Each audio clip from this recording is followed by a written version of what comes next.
Hi, everybody. Hello. Welcome in Bienvenue. We are here to do another CLCI Live, and we're going to talk today about being rebels. Rebellion. Rebels, all things rebellious and rebel-like. Maybe a little more than that, too. Before we get going, the one thing I do want to invite everybody who's watching to please go ahead and leave comments. We are monitoring them. We do want to hear from you. So, hi, Janelle. We see you. Hello.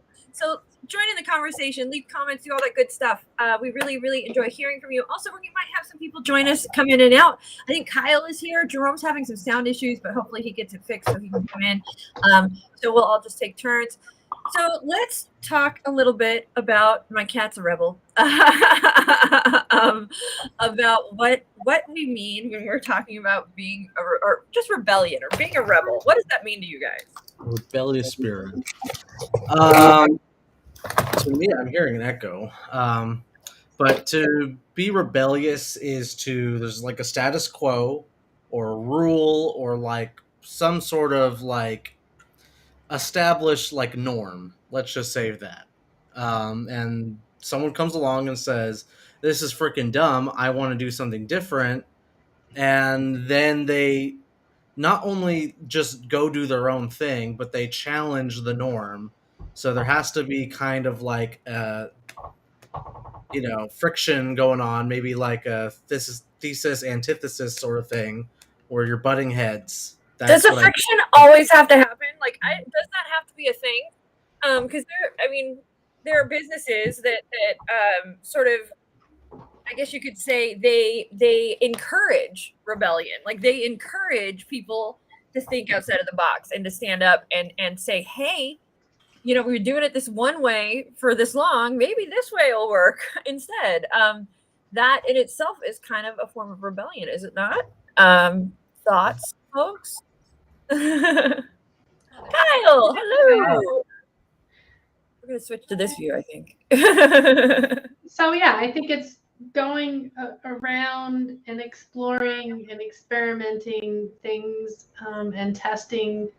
Is that really the way that we need to do things? Maybe there's other ways that can be beneficial to us. And the only way to test that is to go outside of that box, like you're talking.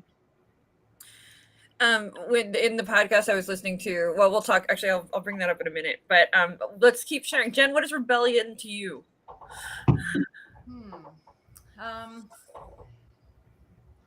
To me, it's like not following the herd or not following what is conventionally known as accepted.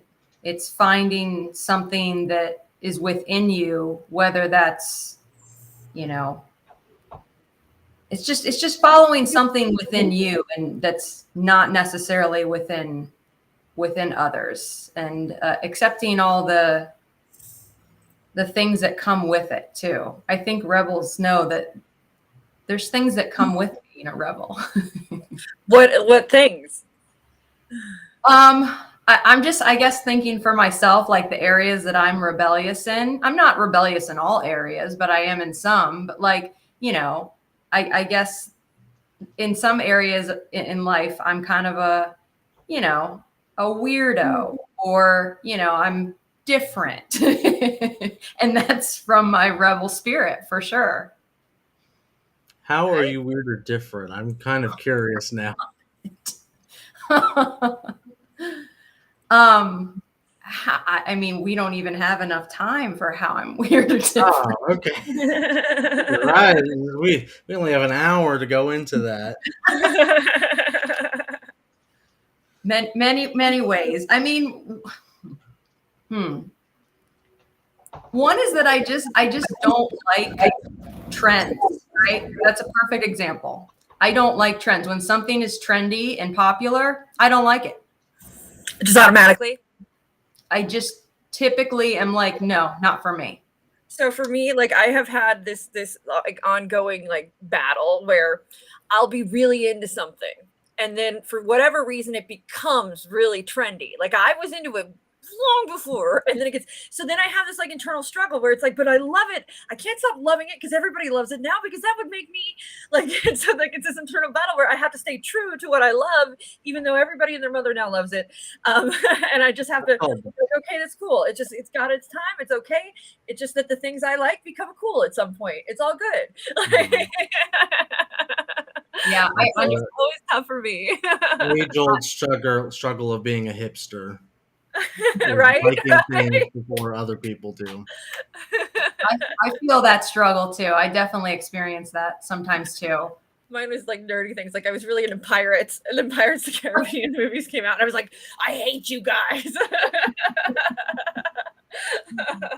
Pirates were rebels. Yeah, but if you're talking about like true historical pirating, and then even like modern pirates suck. And then, but it's not nearly as glamorous as you might think it might be, being a pirate. But for sure, yes, they're absolutely rebels. Unless you're a corsair. Corsairs were less rebellious, but they're still considered pirate in the pirate kind of realm. So on the topic of piracy, pirating movies and music, you know, very common thing that I may or may not have done in the late 2000s. That's rebellious, you know. I guess I think I'm like a pretty badass guy for doing that, or not doing that. Who knows? I'm not admitting to anything. Kyle, what do you think a rebel is? I would say someone doing things without a cause. You know, just having no reason. Yeah, no reason, no rhyme. Just to do it, just to be a rebel. See, I think that that's just being reckless. Like, I think that there's a difference. I think that there's a big difference between being rebellious and being reckless. And I think that's kind of where, in this realm, where I like, there are parts of me that are proud to be a rebel, right? But I shared something I wrote with Jen. There's also parts of me that realize if I'm rebelling against anything, I'm immediately buying into it. Like, I'm immediately giving it some kind of power, because that means that, okay, it's awesome enough, or whatever, it's big enough, it's accepted enough, whatever it is, to have some kind of power over me, that I have to rebel against it. So like that in itself is again an internal struggle as somebody who has been a self-professed rebel, right? Because the moment you are saying you're to rebel against something, you've given it power over you, right? At that point, have you not? I don't know if giving it power, like, if we're talking about like real rebellions, like historical rebellions, then the power is just like there. You can't ignore it. You're not giving it power. It's just there. So like, okay, not real life example, but behind me, rebel symbol from Star Wars. You can think of any historical rebellion where there's a clear authority figure trying to impose their power. And somebody is countering that with their own views, or, you know, whatever reasons they have, good or bad. Being a rebel is not a good thing sometimes. I was joking about this earlier, but, you know, the Confederacy in the United States, not a good rebellion in my mind. Not one of the useful ones, but it was for like a specific reason. It wasn't like we're just doing this because, well, that's like a rebel with a cause, right? There is a rebel. You can have a rebel without a cause, but you can't have a rebel with a cause. I mean, the game changers, the ones who are willing to stand up and say, hey, this isn't right. The ones that are willing to look around them and think differently and go against the grain, right? Have been called rebels, but they're the ones that change history. Are they not? Yeah. And that in itself is a good rebellion. That's a productive rebellion. So there is, I think a lot of times rebels get a bad rap because they can show up in a very good way, and it can show up in a way that changes the world, which is kind of very cool. Yeah, I would say that every time I rebel, it's with cause. I'm actually trying to think of a time when I rebel just to rebel. Like, I don't do that. So that's a completely different thing for me. Like, there's always this big purpose and passion behind my rebellion. Yeah, I think rebellion or rebel without a cause is boredom. They're just doing something because they're bored. There's no rhyme, no reason. But with the cause, softly been following Sue Abrams, and I think she's become really, for Georgia, a huge rebel in the sense of she's had to make lots of claims and lots of standing her ground based on how the politics is rolling even in her world. Not trying to bring politics in it, but that's someone right now that stands out to me in that what we're discussing. I've got a question in terms of like coaching. Yeah. How, if you are a coach and you've got a client who's a bit of a rebel, how can you determine if they're rebelling or being contrarian? Where the rebellion's maybe not like a beneficial thing, it's more of like a block to their goals. They have a goal in mind, and then some rebellious spirit comes up, and it's just they're doing it because they like to be a contrarian and mess things up. I mean, there's as part of me. I mean, so if you want to coach me, we can coach our way through this. That the moment somebody says, "Hey, Brooke, go left," I'm like, wait, what's right? I have to know what is going on right before I'm going to believe you for me just to go left. Like, I'm not going to just I'm just going to listen to you because you told me to go left. Mind you, it's probably the right decision, but I have to at least go this way and see for myself before I agree with you and choose to make that decision. So for me, it's about information too, and like the ability for me to make my own sound choices. But there have been many times that I probably could have saved a lot of time and energy just listening to the folks who have said, "Hey, Brooke, it's probably a bad idea." Like, is it always useful to a person to always question every single freaking thing that comes their way and to like always rebel against it? Like, is it a useful thing to always be like that? I don't think so. I don't know. I mean, but where do you draw the line? Right? As somebody, I think we took a quiz before this to figure out what kind of people we are, and we're all questioners. So my question, I return that question to you. Is it always useful to be questioning? No. Sometimes you're a self-professed skeptic, right? So yeah. So share. Yeah, that's funny. I'm a self-professed skeptic, yet at the same time, there's some things that you just like. It's just easier just to go with the flow sometimes. Like what? Sometimes, like in work, for example, like not this job, but I used to work a very structured, hierarchical job that was similar. It was ran similar to pretty much like a police like station would be. It did not fare well with me to always question the rationale of my authorities, because then nothing would ever get done. And sometimes you need to make very fast decisions with very limited information, and you have to trust the people, above you. And there's that thing, right? There's an important word, is trust. Do you trust the source of the authority or whoever's telling you to do whatever? If you do, then you don't have to question every single, thing that comes your way.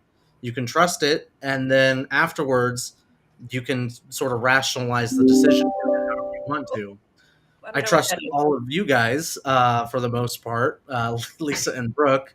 I don't question you guys as much as I probably would like to, but I trust you, so everything's easier that way. Well, I think that it's a good point. And one of the things that is, when I said there are companies that encourage rebellion, they encourage thinking outside of the box, they encourage that people speak up.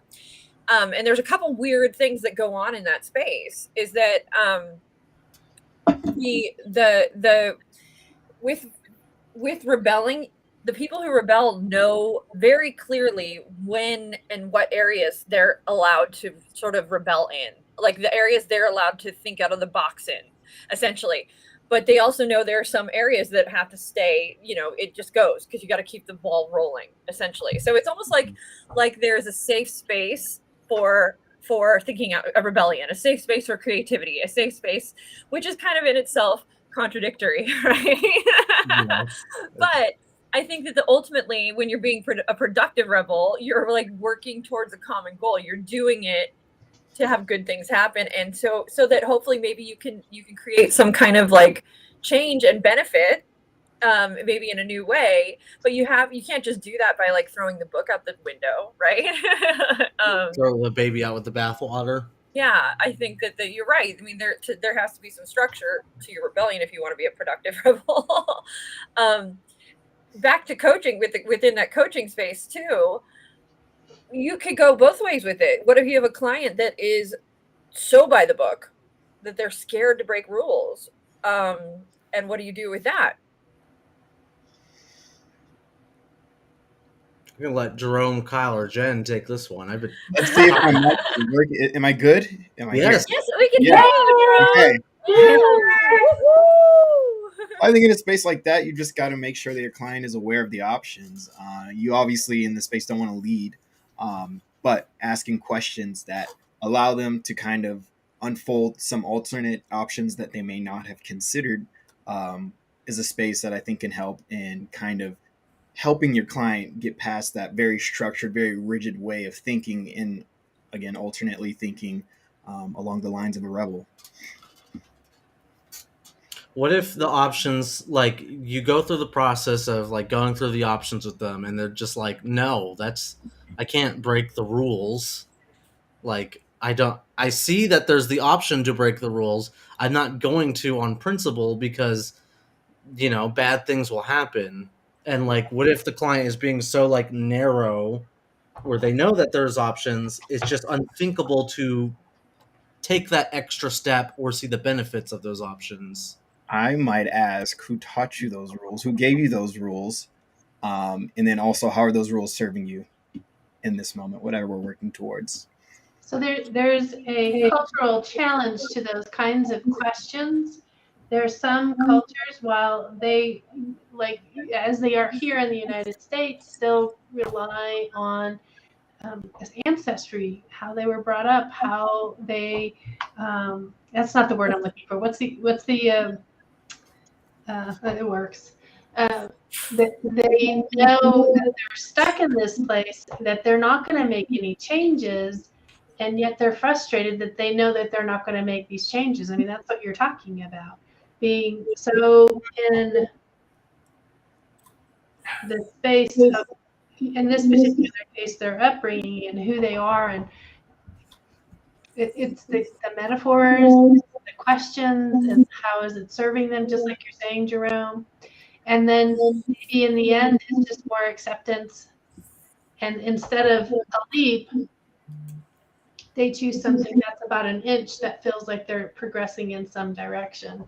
I think that we should talk to Kyle about this a little bit, because I think that Kyle has an innately negative feeling about rebels. So I think that maybe we should have a little convo with Kyle and turn him over to our side. Bring him on over. So Kyle, how do you feel about rebellion and rebels? Oh, we can't hear you. Now Kyle. No, we can't hear Kyle. We can't hear you. I think he was having similar issues as me for whatever reason. We lost Kyle. That's a bummer. Kyle, we Maybe can't hear you. Switch off of your AirPods now, maybe, Kyle. That might help. No, maybe. You're not hearing either? Oh, man, we lost him. Okay. Boo. Darn it. All right, I'll take the place of Kyle. I hate rebels. The reason why I'm skeptical of rebellious people sometimes is because it almost creates a new norm to rebel against. There's a bit of an irony to it where there's this established norm and you're like, I'm going to rebel against it. And then it creates a new norm if it catches on. Yeah, you're and right. Then it produces something else to rebel against, and the cycle just kind of continues. Totally agree with you there. Like completely 100% agree. I mean, as somebody who grew up like in scenes, I was punk rock, I was all of these things. You reach a point where you're like, okay, this is not. When everybody around you looks just like you and is saying the same, you're like, nobody here is being an individual at all. And it reached a point where, like, in those scenes where me and one of my friends would be like, it's like everybody's playing dress up at this point. Like, to add on to that too, it's kind of sucky when you based your identity on being a rebellious person, because you're essentially trying to define yourself by what you're not. you're not like affirming who you are. You are saying, "Oh, I'm not this and I'm not that. I'm rebelling against those norms." But it's like you're this patchwork of a identity where your only basis of identity is the things that exist, and you're trying not to be those things. So, What are you you? know, We're at that point. Like, what are you? what are you? Are you going And to maybe that's actually something you affirm have something? with your.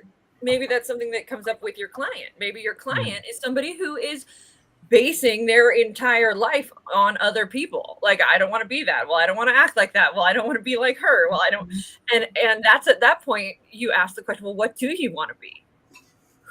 I mean, right? What do you want? Yeah. I don't care about her. I don't care. What do you want to be? Or okay, what is she being? You know, what are you?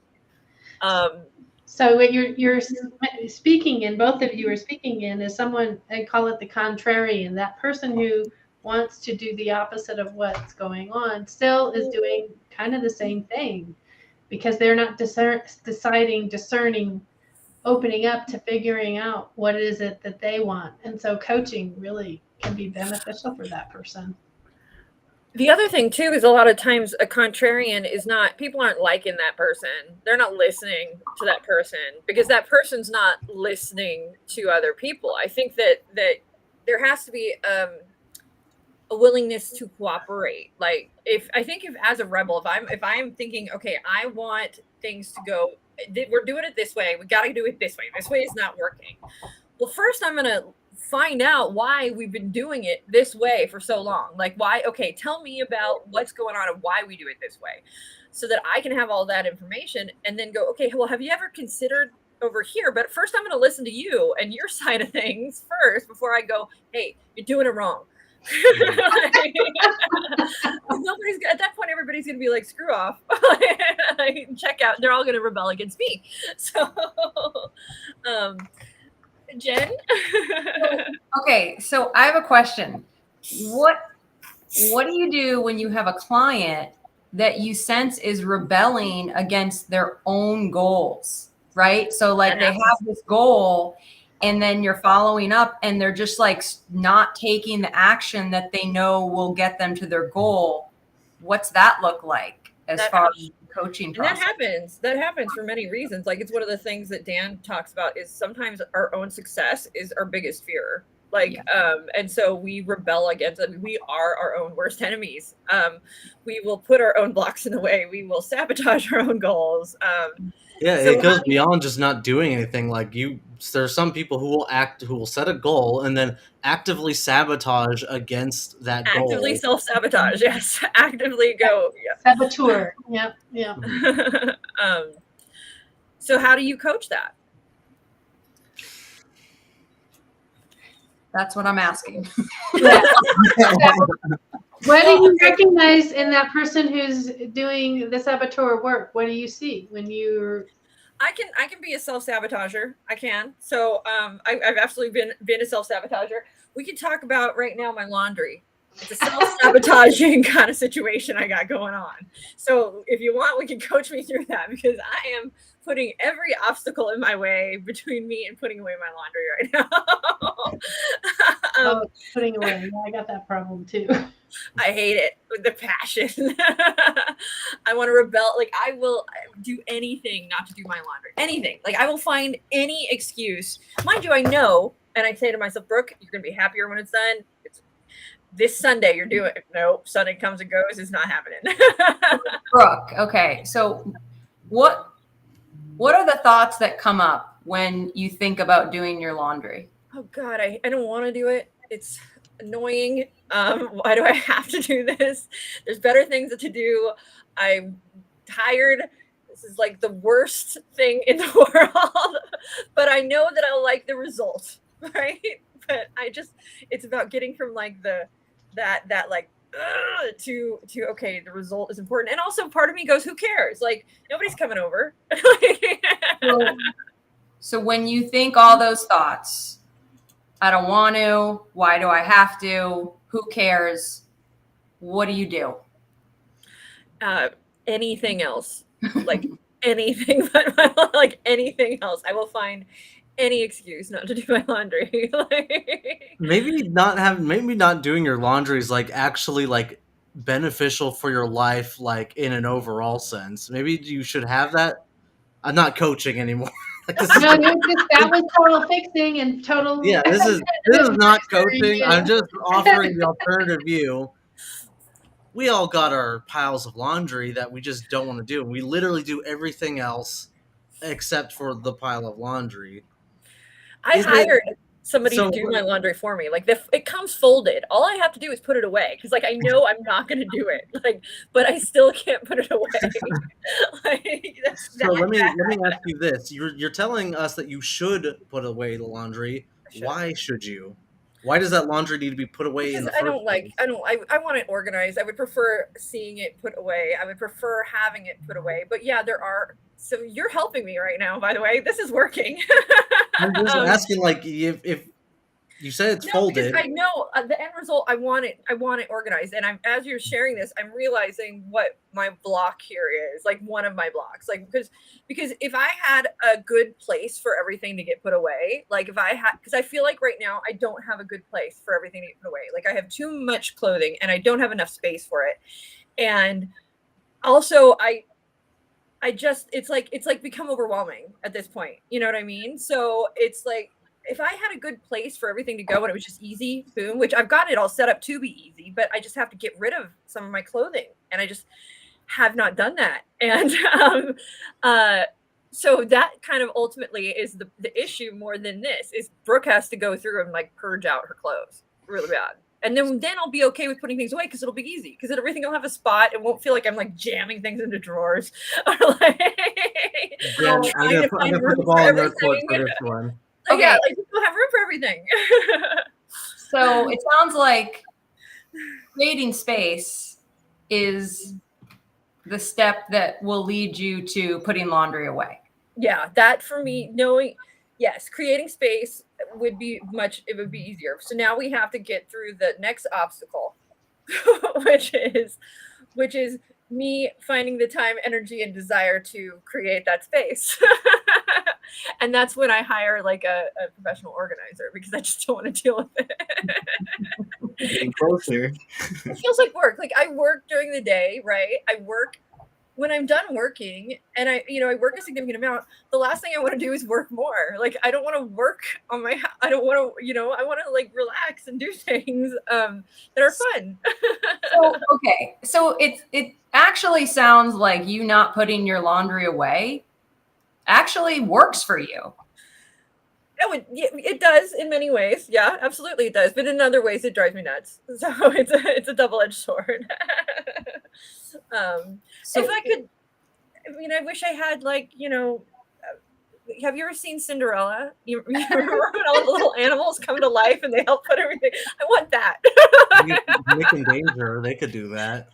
I wish my cats didn't. I'm constantly asking them to. That's the magic wand question. Yes, that's mine. Mine is completely unrealistic. Ronnie Carol Loiza says in the comments, is a, quote, good place an excuse, giving yourself grace, or just the reality? So how about tiny steps? 1, purge any extra clothes. 2, bi-weekly laundry and do small batches of laundry 2 to 3 times a week, so it never overwhelming. 3, this weekend, before doing anything else, pick up the place and put clothing on. That would be responsible, Brooke. That's not going to happen.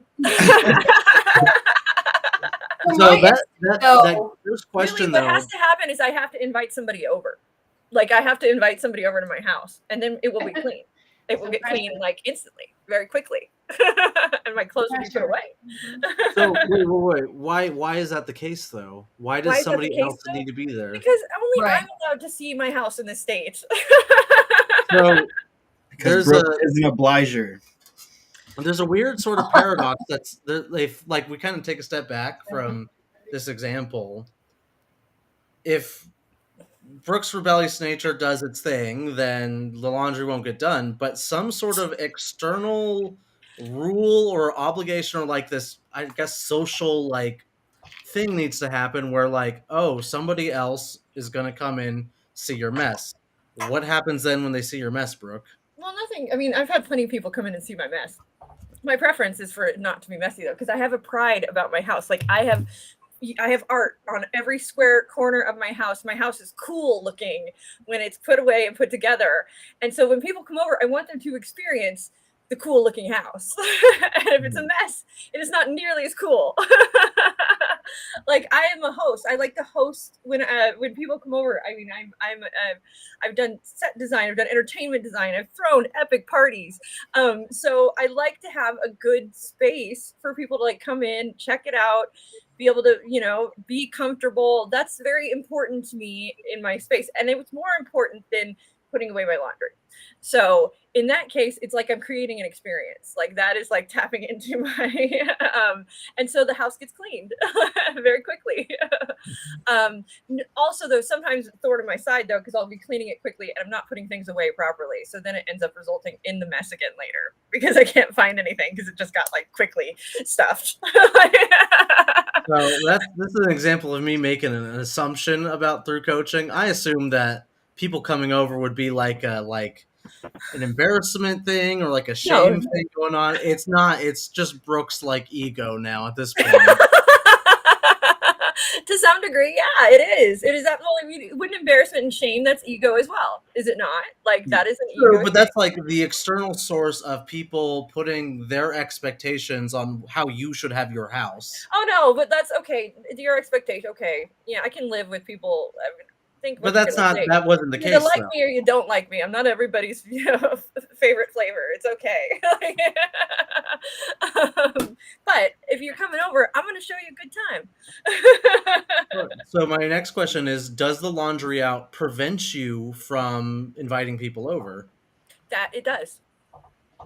It does create anxiety because, like, it's like, will I have enough time? Will I, you know what I mean? Absolutely it does. Because so that is an obstacle. And it's another reason why I know, okay, Brooke, you gotta put your line. Like literally, it's all folded. It's beautiful. It's clean. It's just all sitting on my table and right in front of my table right here and not put away. And then so it's like, okay, well, I just find my clothes. It's also convenient because it's like right there. I don't have to think about it. It's not in drawers for me to find. So again, it's working for you. Working for me. This is a product of ADHD. Anybody who has ADHD, you empathize with this situation because we are people who make messes, but we know where everything is in our mess. Like we know exactly. And if you touch our mess, we're like, who moved that? Because we know where everything is in our mess, and the moment our mess is moved, we know. So then, again, what is the issue here? Because it seems like there's benefits on both sides. There's benefits to having your laundry out folded, easily accessible. There's benefits to having it organized and put away and going through the work of that. Where on that scale is it tending to? So that's the thing. I think here is you've tapped into something here. So it's not like I feel bad in like with my laundry out. Like it's not like it's something that it's like, oh man, I hate myself. Like that's not what's going through my head. It's just like, man, it'd be nice if like it was a little cleaner over here. But it's not the end of the world, right? There are far bigger fish for me to fry. And that's kind of the thing is it's not high priority for me most of the time. So like it's a big part of it is prioritization. And what I've done is I prioritize other things above putting that away. Like other things, I've made them more important. And I think that this has just sort of helped me be okay with that, right? Because I will clean it up when I'm ready and when it's time and when it's appropriate, and I'll be fine. Like, so it's I thank you for that. Like, it's this whole thing is I've come to grips or to accept that it's okay that my laundry is not always put away. Now, this is a good example of this. This was not the best coaching by me by far. But it's a good example of sometimes the goal is just not having that as a goal of coaching. You realize that it's just there's more important things to talk about or do in your life. Whatever the goal. Too, I mean, you could say, like, I could say that part of it is societal pressure to some degree. And like, you know, I know that other people who are not like me have perfectly clean houses and I should be like them and like all the time. And so there's like that goes on in my head to some degree. But then the rebel in me is like, why? just do what you're gonna do. This is your house. You pay the rent here. Nobody can tell you what, like, this is your space. Do what you want with it. If you're comfortable, that's you. Like, I don't have to answer to anybody. So So is that an example of rebelling not against people? Because I don't think has anybody recently told you need to clean your damn house, Brooke? No. And if I asked anybody to help me, they would all tell me to screw off. So, so it's sort of like you're rebelling against your own expectations or like what you believe other people want you to do. Whether these stories that you tell yourself are true or not, there's a rebellion that's happening that's like an internal rebellion. There's no external or not a lot of external. I have a lot of internal rebellion. I absolutely do. Jen, it looks like Jen agrees with me. She's got some internal rebellion as well. Yeah, absolutely. I mean, I have it too. We could do the same exact coaching on me, right? Like I want to paint this wall behind me and I want to make it look all nice. When I'm on the lives, I want you to be able to like know who I am a little bit. And this is my third live and I still have this gray wall and it's making me mad. I'm like rebelling against my own desire, my own goal. And I don't really know why. Kyle, Jerome, coach her now. I would say, like I'm getting out of the seat. Would it be fair to say that Anthony coached Brooke to comfortability, and is that okay to do as a coach? Maybe that isn't necessarily the goal that they came in with, but as Brooke seemed to realize, she's okay with it. And coaching to comfortability, I think comfortability is a goal. I think it's a tangible goal. Would it be fair to say that is what happened, and is that okay? Also, really quick, I've touched on that, but also what I mentioned, one of the things is, Brooke, why are you not your best guest in Fresh Yourself? Why are you not worthy of being your own guest, loving yourself, self-love, etc.? Not my mess does not mean I don't love myself. Like I do, and I have a fantastic experience in here. It is very little to do with self-love. It's entirely to do with me just being comfortable. It's actually probably self-love that I don't clean to some degree. But now to what Jerome was saying, one of the things we talk about in class is the goal that a client comes in with is often not what they really end up working on. Like they start in one place and then come to a realization, typically somewhere within that space.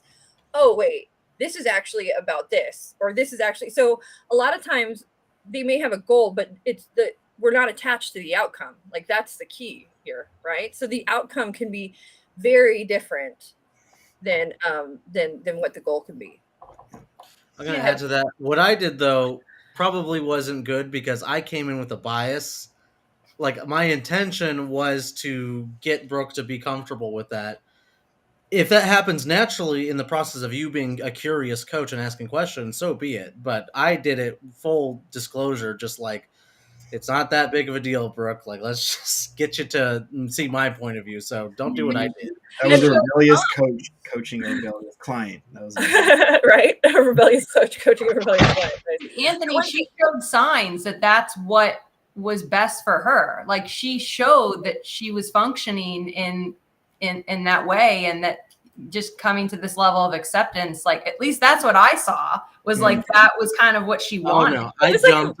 I jumped on that opportunity to just like, as soon as she like opened the door for it, like I decided to put my own sort of bias in there, which is kind of, it's not the worst thing, but it's probably not best practice as a coach. You should probably explore all the possibilities instead of going with what Brooke wants. And I dismissed you a little at first, though, and I had to think of it. Like I had to come to that conclusion on my own as well. Like it just, again, that's the rebel in me. You can tell me, but I'm not going to listen to you until I work it through on the inside. And then Ronnie, I just want to. She said, "Oh, because you wanted to impress a guest." I agree. And I do want to impress myself too, and I will. That's the moments I will end up cleaning it up, and I will end up, and I'll feel good, and I'll feel happy, and then I'll make it a mess again, because that's what I do. Just the cycle of my life, and I'm okay with it. And I really am. I get it from my dad too. He's the same way. So maybe working back to Jen now, we sort of got a bit sidetracked. Well, before you go there, I want to respond to your question. When we're in that coaching place and we recognize that it has transitioned to something different, then it becomes something that we go back to setting, like that contract that we do in the beginning of the coaching. What do they want to work on? They share with you. How will they know they've achieved that? Right. And then it transitions. You bring that all to the forefront. I noticed where we started from. This is what we were speaking about, what we've spoken about, so in that reflection, I notice where we are at the moment, that this is coming up. Does this feel like that place of where you want to operate from? So it is bringing it back around. Okay, now go back to Jen. Thank you. Oh, I was gonna say, damn it, now I forgot. No, I remember. So you said there was some self-rebellion going on. You listed some reasons why having a nice, cool background would be great. It's like self-expression, showing who you are. What's happened? What has prevented you from decorating the wall? The fact that when the weekend hits, I don't want to paint a wall. I want to go do other stuff. That's what's happening, is that I'm like, oh, you deserve to go outside and do this, and you should do this. And oh, you worked all week, you should do this. It's like, I can't bring myself to paint the wall. Preach it. I recognize that bit. Why does it have to happen on the weekend, though? What makes the weekend important? Well, I mean, I have to work in this office, so I would prefer to paint it when I'm not working in it. I don't think that's probably good to work in a freshly painted office. Oh, sorry, Right? I forgot that it was painting. For some reason, I was just like, any sort of decor would work, but painting specifically. Yeah. So then it needs to happen on the weekend, what I'm hearing, for practical reasons. So. I don't know if work might be a little like cooler sitting in a paint fuming room, Yeah, more enjoyable.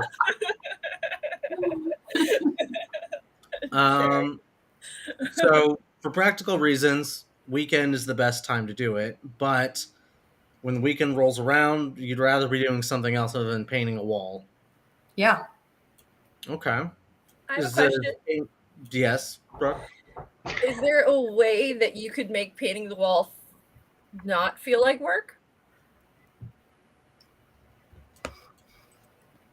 We could pay her. Make it feel more like work. You said not feel like work. Not feel like work. Maybe.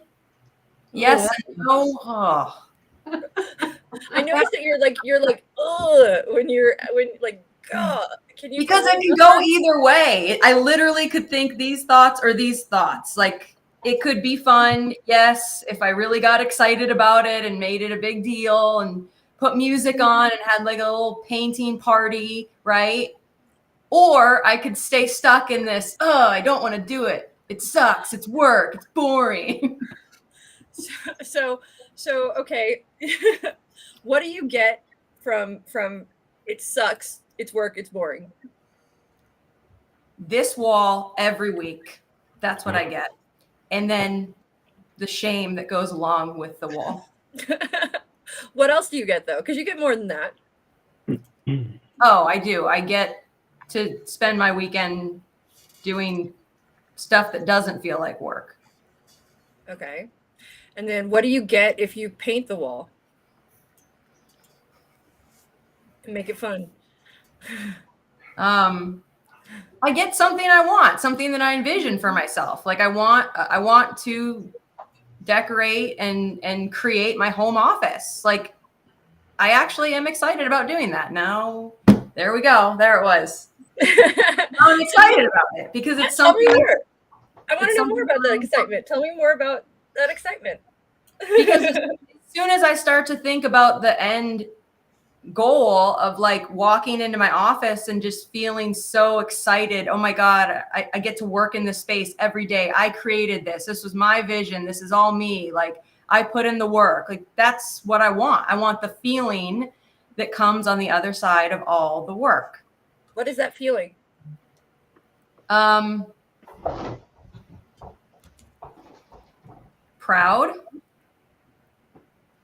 and accomplished. and ownership. Like I created something. And what does pride, accomplishment, and ownership give you?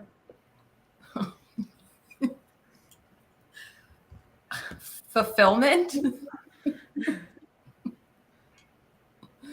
Yeah, I see you're laughing, but fulfillment's pretty awesome, right? I mean, yes, that's always clearly what I'm like shooting for with things. That's the second time that's come up as like a word for me. Like, yeah. So how committed are you to painting the wall, 1 to 10? Well, now that I've said it out loud, I feel like I don't have a choice. I have to be a 10. You have to be a 10.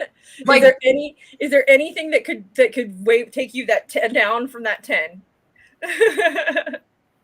No.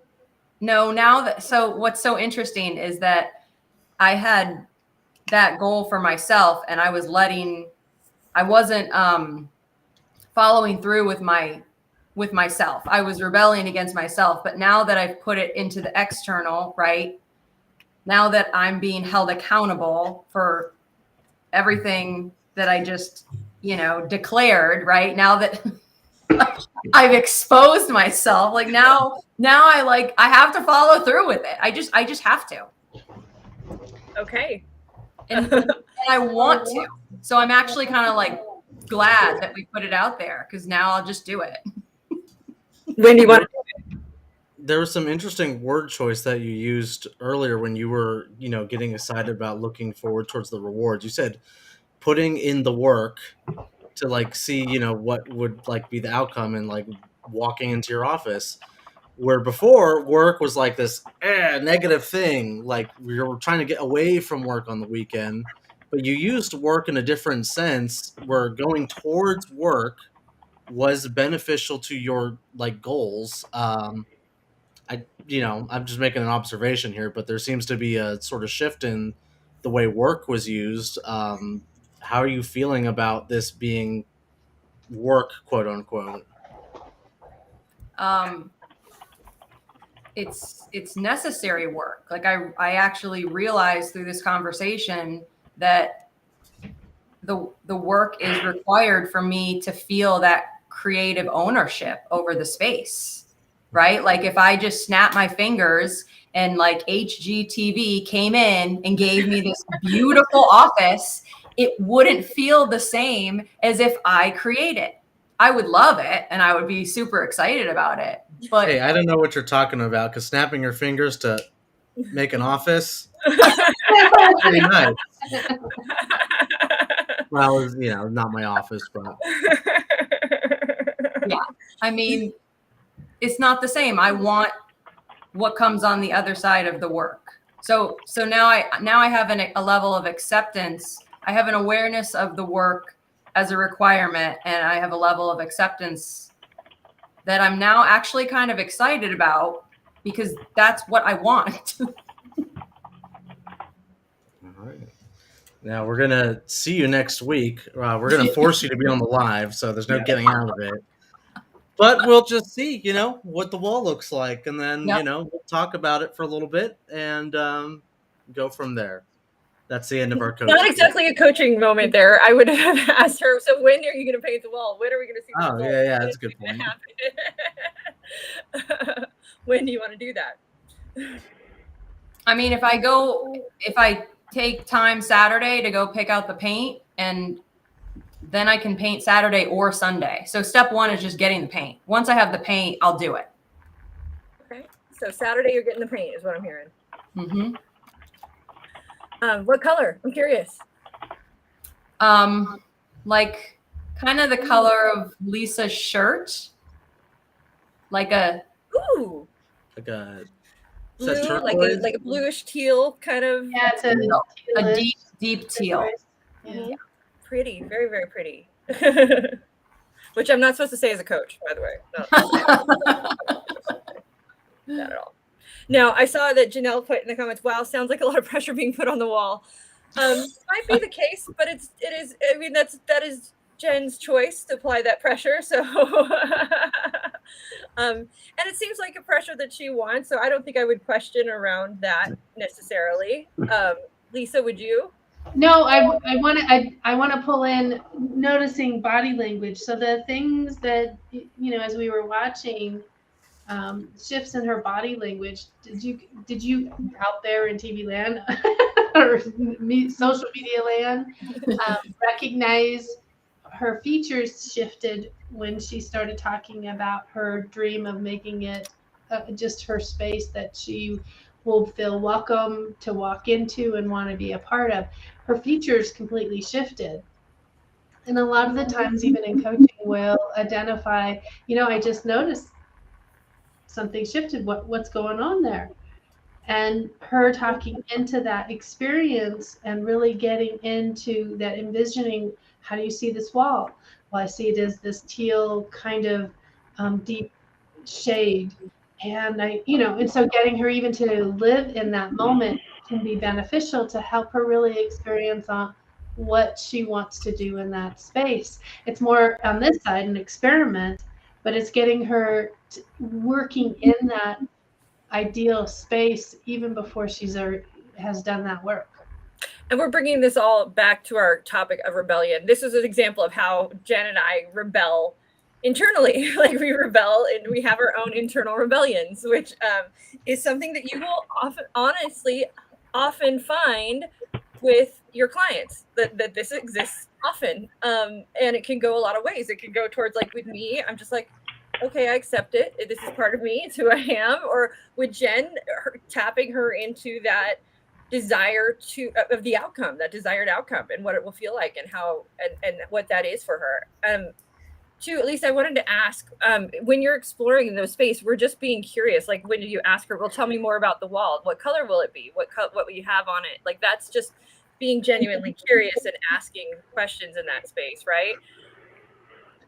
And I missed the question. I heard you say that you had a question there, but did you say, when do you ask that? Oh no, I just, because the one thing that I worry about is always, like, don't want to lead, right? We don't want to lead there. So just being curious is just a way. We're not leading at that point. We're just saying, hey, tell me more about the wall. What's going to be on it? What are you going to do with it? And being genuinely interested in that can probably get the client excited about the outcome, right? Okay. Just making sure I understood correctly. That's all. That's that internal cheerleader. We use that word, but we're not the cheerleaders. Coaches are not the cheerleaders, but it's helping that client find their internal space that cheers them on and moves them and helps them be attached to what they are envisioning. Yeah, and I think I probably gave all the right cues to show that the more that I envisioned it, the more that I, really went there in my head, the more excitement built within me, and the more I kind of became aligned with the next action that I would need to take to get there. Yeah, and a good rainy day. Yeah, right. I was thinking, like, in my head, I like she said, music, party, just make it a painting party. Yeah. But I love to paint. Like, I worked on a paint crew for a long time. I painted a lot of things in my life, so painting is very fun for me. So I like to paint, not one. I don't like to mask, though. This is my problem. I like painting. It's like the masking things off part is like the worst part for me, though. Just want to get someone else to do it. I think we're winding down. I want to hear one rebellious thing each of you guys have done in your life. The most rebellious thing. Are we gonna productive rebellion? Because let's talk about productive rebellion. Okay, Productive. I have one I can share. So when I worked at Knott's, I was kind of known for we had this huge event not Scary Farm. Job was to scare the crap out of people. Well, my entire time there, I was always pushing the envelope. Like, why can't we do this? Why can't we do this thing? So one of the things we did is, it used to be that you couldn't upcharge within and create an experience where people, like, it was going to be small. There wasn't going to be a lot of people going through it. So I found a way for us to actually build this maze called Trapped that only a very small amount of people could get through. We charged more for it, but there was like the experience was dialed up. You know, people were going to touch you. They were all these crazy things are going to happen that could not happen. It could never have happened before at Knott's. And it was a huge hit. It did awesome. I also brought in what's it called? Laser tag, but for zombie, we did zombie laser tag, and created an entire like video game experience essentially with objectives and all these things where we had people. None of this had ever been done before at all with Knott's. And then my favorite thing that I did was like, why can't we create a swamp inside a maze? Like, you can't do that. No, we can do that. We can create a swamp inside a maze. And we literally took a warehouse, and half of the warehouse was built over water, a giant pool that we put in there. And we created a bayou in the middle of the maze. And all things that everybody was like, that could never happen. And I was like, no, we'll find a way. Let's do it. And so something, a rebellious spirit I have always had, but in a productive way that scared the crap out of people. Jerome. Cool story. I use a blinker when I drive. That seems to be pretty rebellious. If I had to think about it, I think probably in a social setting, I'm pretty rebellious. When I go out and I have a good time, I don't like to stick to a schedule. So, for example, if I go to an amusement park, that irritates me to actually have to stay stuck to some certain schedule or particular schedule that was come up prior to us actually coming to the park. And I think deviating from that schedule, ultimately, for the most part, for everybody, kind of helps them enjoy the moment a bit better, because kind of like what we were talking about, separation of work and fun. I think when you stick to a schedule, when you're trying to have, a leisurely time, then you're kind of working work into that. So I think when it comes to social settings, I like to be free and loose, and hopefully people join me along in that journey. Have you ever taken a vacation with like another group of people, and like afterwards you're like, that was like a job? Like, oh my God, well, there was no relaxing. I'm never doing that again. Yeah, I agree with you. Most rebellious thing you've done? Can you hear me? Yeah. Oh, nice. I don't know if it's the most rebellious thing, but it's the first thing that came to my mind. It was sort of on the lines of working, and I do a lot of reporting and paperwork, and I ask a lot of people for their feedback and questions, and I reach out to them, and it was like email work. I was putting everything through an email. You answer this question, and then I had to put it on my document on my report, which was tedious to say the least, and very long to wait on everybody else. So I kind of threw out my own suggestion that why don't we use Google Documents as something that people can all go on at the same time. And this was like, it seems like an easy answer fix, but it was a completely rebellious thing to do, of letting other people in the report prior to the report being completed. It was like, what are you doing? After the first year of suggesting it and doing it and kind of doing it and asking for permission later, it was a huge success. It was the best feedback we started seeing from others, because they could chime in on their own time. They didn't have to wait for an email response. They could see all the live work I was doing at that time. And just that little sense of rebelling of, this isn't working, this typical email and stuff like that, it's not working for me anymore. And seeing that, I don't know, work smarter, not harder, and we know what's out there. So that's kind of where I could see my rebel wave thrown in there. Awesome, by the way, Kyle, for embracing your rebellious spirit. Rebelling for good. I think Jen? Lisa? Jen? Lisa? Yeah, either one. Go ahead, Jen. Oh, now we can't hear Jen. No. What is this? It's taking turns with people. Yeah. Lisa, go. We'll get you next. We'll try again in a minute, Jen.